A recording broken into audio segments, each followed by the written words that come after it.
Yo, what is going on, guys? It is FoxyDude98 here, and welcome back to a brand new video for you guys today here on my channel. Today we are back with my F1 2016 Career Mode Season 3, Part 17 for the Japanese Grand Prix here with Red Bull Racing. And I want to thank you ever so much for tuning in and watching my video for today. Now, as you can see on your screens, we have got a new part fitted to the car, which is to do with the fuel efficiency, because I want to basically run in rich revs for a little bit longer. And that's exactly why we did that. But if you do enjoy today's video, please drop a like on the video. It shows that you continue to support this series in my channel. And if you have not subscribed to the channel yet, feel free to click that subscribe button as well whilst you're over here. Now, as you can see in the vehicle performance comparison chart, we are still very far ahead as we always have been. But a couple of pointers that I always tend to start off with at the start of these episodes. So the poll for Season 4 is still going. I haven't actually checked it recently, but last time I did check, Ferrari was still very far clear. So it seems that you guys would like me to go to Ferrari for Season 4. Yeah, the poll is still open. Every single team is available. Now, of course, at the time of recording this, it is just finished. The Abu Dhabi Grand Prix qualifying has just finished. So if you have not watched the qualifying, I would recommend skipping this part because it's a little mini spoiler. And that basically is that Lewis Hamilton, of course, is on pole position for that Grand Prix with Rosberg alongside. So let me know in the comment section down below what you thought of qualifying, any surprises, and what do you think the race is going to be like with, of course, Hamilton on pole and Rosberg alongside. At the moment, really, it's advantage Hamilton, but also really advantage Rosberg, because all he needs is that second place. He just needs a podium finish. So it's not all doom and gloom for Nico at the moment, but and that's kind of it really in terms of the stuff. And one thing I did also notice as well is that Sauber, you know, for Sauber, on the side of their car, they've got the Banco do Brasil sponsorship. Now, for that sponsorship will no longer be on Sauber for next season, and that's a sponsorship that Felipe Nasr has brought into the team, which kind of begs the question, how is Felipe Nasr going to finance himself in Sauber? So it looks to me like Felipe Nasr will not be driving for Sauber next season because that sponsor will no longer be on the car for next season. And also, finally, on a quick bit of F1 news, Red Bull's engine naming partnership of Red Bull Tag Heuer have extended their contract for a further 2 years. So it'll be known as Red Bull Tag Heuer, as it has done for this season. So they've extended that engine brand's name partnership for 2 years. So just a couple of quick pointers there. But moving on and then into the actual game video itself here with the qualifying goals. They'd like me to qualify second or above. Now, for the Japanese Grand Prix, I had so much trouble around this circuit. I'm sorry, but I was on the back foot this entire race weekend. I wasn't feeling comfortable in practice. And then I accidentally changed the downforce on the car, so I had more downforce than I should have had, so I was very slow. And as you can see here, coming across the line, we were like nearly a second slower than Vettel, and Vettel's the third fastest car, and you can see what I mean when I'm on the back foot, when I'm about 1.5 seconds off the pace, and Daniel Ricciardo's on medium compound tyres setting that lap. So I'm super nervous for this Japanese Grand Prix at the moment. On to Q2 we go. You can see I'm 2/10 down on Daniel in the middle sector on this current lap, and this is sort of the high-speed sector, this final sector. I lock up the brakes going into the final chicane here. That really puts me off balance for this entire entry-exit and this run down to the pit straight. So it's been a very poor final sector here, and we come across the line to go 4/10, or basically half a second slower than Daniel Ricciardo, and eventually we do qualify second there, half a second off the pace, with the two Mercs qualifying on medium compound tyres, as well as, I believe, a Ferrari. I nearly clicked restart then. I was going to be so angry if I did that. I didn't, though. I actually corrected myself. I was like, yeah, I don't remember having to do this, and I realised I nearly restarted the session. Onto the final part of qualifying then, you can see here, down into the chicane we go, once again locking and going wide in the first part of the chicane, and it's just been another scruffy lap, and just another time where I'm struggling here. I'm going to take a quick line here to try and get as much as I can out of the car, and unfortunately it is not enough for me to get onto the front row of the grid. In fact, it drops me all the way down to 6th place, 1.2 seconds off the pace from Daniel Ricciardo. What a shambles of a qualifying session we have had. We are definitely on the back foot here in Japan. I never got settled at this circuit. I mean, I don't like this. I like the circuit. I don't like driving the circuit in game.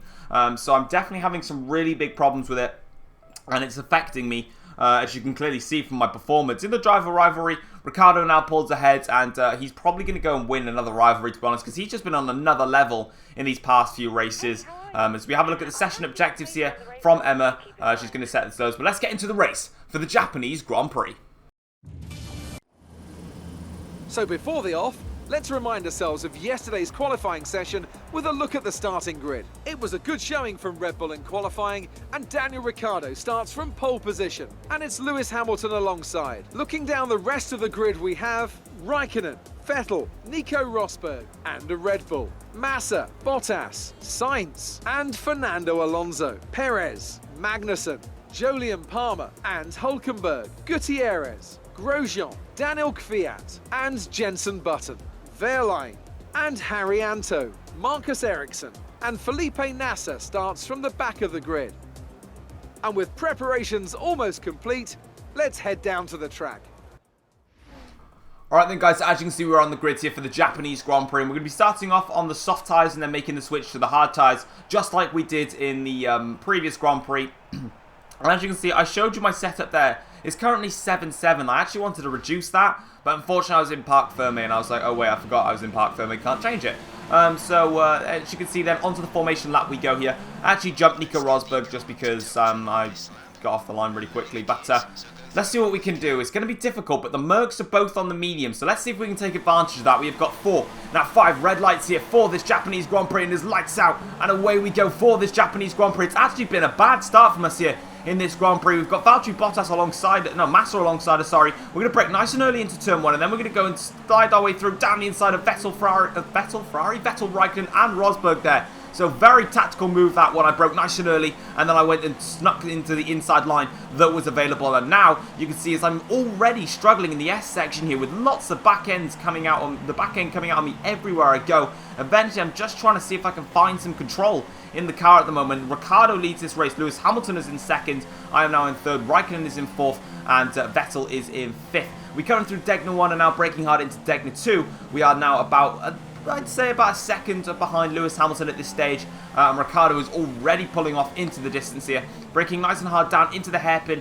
A little bit wide, but that's not actually going to affect us too much. It's actually going to give us a better exit speed from that corner here. As I'm starting to look, rather than looking at Lewis Hamilton in front of me, I feel like I should be looking behind me at where Kimi Raikkonen is, because he's definitely going to be a threat in this early stages of the race, and you can already see the proximity arrow on my screen showing that he is very, very near. But we've actually made a very good start in this Grand Prix, and we could still be on to really salvage something after being on the back foot for the entire race weekend. So as you can see, I check a little bit behind me there to see where Kimi is. He's not in the slipstream, he's not closing up on me, so I'm sort of free from the attack from Raikkonen. And I decided that that bollard was really mean and I didn't like it, so I thought, why don't I just run it over? So that's exactly what I did. Ricciardo sets the fastest lap of the race. Lewis Hamilton is in second, I'm in third, but now my attention is going to focus on Hamilton as he's on medium tyres, whereas I'm on the fastest soft tyres. So I'm going to see what I can do about Lewis Hamilton on that slower compound. Looking at a replay of the start, so you can see that I'm further down the order. I got a lot of wheel spin off the line. You can see how all the wheel spin smoke coming off there. Ricciardo got a very clean start in front of Lewis Hamilton, but you can see how I broke nice and early, and then everyone went to that outside line, and then I sort of snuck my way in. I got a little bit of one of my wheel on the grass there, but it's not a corner cut at all because I had at least some of my wheels on the circuit when making that move. So before you start saying, Foxy, that was corner cut, it was not. So as you can see then, coming through this S section here, honestly on this opening lap in this S section, I really did feel like I was driving on an intermediate track condition circuit. You can see me sliding everywhere, just having absolutely no grip. And that's sort of how I felt the entire race weekend, to be honest. Through Degner 1 and Degner 2, you can see how Kimi Raikkonen is behind me. You can see how I'm going wide on the curbs, just trying to find some sort of grip. That's what I was really lacking in this entire race weekend, was just grip in general. So as you can see then, coming around the hairpin, you can see that in fact not a lot really changed on this opening lap. You can see Ricciardo getting away quite nicely, Lewis Hamilton in second, and myself in third. So I definitely want to be wary of what Mercedes do, because Daniel's has been way quicker than myself. If I can catch and potentially get past Lewis Hamilton, I may be able to try and hold them off maybe at some point, and potentially, you know, try and mix in with their strategy, because Ricciardo and me are on the same strategy, whereas Hamilton's on something completely different. Now, if he goes longer, that means that he'll be quicker at the end of the race, and I'll be able to build a gap, and then he may have to close up on me. But I just really need to start thinking about what is Hamilton doing in front, because Raikkonen behind, I don't think he's going to be a threat, because I've managed to pull away from him quite comfortably. But moving on to lap 2 of this Grand Prix, you can see that we've now closed up on Lewis Hamilton, so definitely I've gone into rich revs at this point. I knew that the best way to try and control this Grand Prix from my perspective would be being much slower than everyone else, is I've got to get past Lewis Hamilton on his slower tyre compound. And that's exactly what I'm going to do. So as you can see, we're making the run up towards 130R. You can see that I'm getting in the slipstream of Lewis Hamilton. I'm going to pull over to the inside line, and we're going to take this move round 130R, shove Hamilton wide, and we're going to take that position nice and fairly there. Raikkonen fancies to run on Lewis Hamilton, but I don't believe he gets the job done. No, Hamilton defends him into the chicane. We are now up into second place in this Grand Prix, and Ricciardo's in front, but he's just bolted it. He's setting fastest laps like it's no one's business at the moment. But as you can see, DRS is enabled, and now I've cleared Lewis Hamilton. On to lap 4 of the Grand Prix, and my gap between myself and Lewis Hamilton is stable at about 2 odd seconds. Now it's time for me to make my first pit stop, and I make the craziest entrance to a pit stop ever. Instead of going around the inside of the bollards, I wanted to go around the outside of the bollards. So again, I'm just being a bit clumsy there. But we're coming into the pits for the hard tyres, but weirdly, Lewis Hamilton there has come in for his pit stop at the exact same time as all the soft compound tyre runners. So I'm not quite sure what Mercedes were thinking. But the potential of Hamilton being quicker at the end of the race has sort of gone out the window slightly now, because he's come out, or he's come into the pits at the same time as us, so he's kind of sacrificed being out on those tyres when he shouldn't have been, really. So really weird stuff from Mercedes. Skipping all the way ahead to lap 12 of the Grand Prix, absolutely nothing was happening in this Grand Prix. When I was talking about Hamilton being quicker at the end of the race, I actually was, I meant now, because all of a sudden, my tyres started to go off a little bit, and Lewis Hamilton definitely left a lot more life in his tyres than I did, and now he fancies having a go at us here. So as you can see, we are now coming through Spoon Corner here, and Lewis Hamilton trying to sneak through on the inside there, but I am going to defend him off quite nicely as we make the charge towards 130R. I'm going to cover the inside line into 130R and hope to shove Hamilton wide and make him lift off. So as you can see, coming here from this helicopter cam, Lewis Hamilton moves to the right-hand side of the circuit. We're going to take the inside into 130R, and again, Lewis Hamilton runs wide, but this time, he doesn't back off, and he stays with it, Lewis Hamilton, and that means that I'm under threat now from the DRS as we make our way towards turn 1. Through the chicane we go. We've actually got tremendous exit from the chicane and great speed off that corner, and you can see I duck right out of the slipstream, not allowing Lewis Hamilton to get into my slipstream. Now he pulls into it, but into turn 1 we go, and Lewis Hamilton is too far back here. We're now onto the final lap of the Japanese Grand Prix. Remember what happened to the last race in Malaysia? We held on for the entire Grand Prix, and we didn't win the race. Now, as you can see through this S section, my tyres have just gone off, got understeer everywhere I go now. Lewis Hamilton is definitely on the front foot here. I am definitely under massive pressure in this Grand Prix. Ricciardo's about 10 million light years away. I don't know where he is, to be honest. He's probably gone to the next Grand Prix by now. But as you can see, we're coming into Degner 1, braking hard here. We get that one nice and sorted now into Degner 2. Very nicely done indeed, getting as much of that curb as possible. And Hamilton's there. Even Nico Rosberg is still in view. So Rosberg definitely not a threat yet. I actually hit the grass there as we make the entrance into the hairpin, putting me way off balance there. But Hamilton doesn't take notice of it. So I'm really under pressure at this point, trying to push on this final lap here. You can see I'm very low on fuel, and then I decide this is the point where I need to get this car into rich fuel mixture and cover off Lewis Hamilton. So breaking through into Spoon Corner we go, and now we're going to be making the charge up towards 130R on the chicane. This is the most deadly point on the circuit really for this Mercedes car, because it's so quick in a straight line, even with all of my upgrades on the car. As you can see, Lewis Hamilton's going to pull over to the outside line for 130R. I'm going to defend 130R, and I'm going to defend it really harshly there. And you can see Hamilton has dropped back. Ricciardo wins the Japanese Grand Prix, and myself is going to come home, and we are going to take second place for this Japanese Grand Prix. Nico Rosberg has overtaken Hamilton after my defensive move into 130R. But there it is, guys. That is second place for this Japanese Grand Prix. There wasn't a lot of action at all in this race, if I'm honest. Of course, comparing it to Malaysia, where it was just tons and tons of action. There was no real battles and dramas in this race. I was definitely on the back foot for the entire weekend here in Japan. I did not have the pace. Qualifying clearly showed that I was 1.2 seconds off the pace.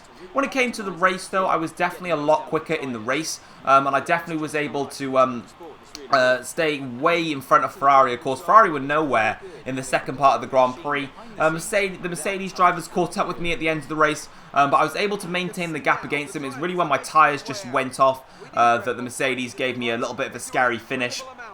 But at the end of the day, Ricciardo takes what is going to be his third win in a row now. So, of course, at the moment, as the championship stands, if I continue to do what I'm doing and getting the second places, it will mean absolutely nothing. I will still win the World Championship. Of course, last season, we wrapped up the championship with Mercedes at this Grand Prix, but of course, not the case here. We're still fighting for the championship in this Grand Prix. So there's the full classification of Ricciardo winning by about 1 million light years from Nico Rosberg, from Lewis Hamilton, from Raikkonen, Massa, and Sebastian Vettel is not to be seen. I don't know where Vettel is on the order.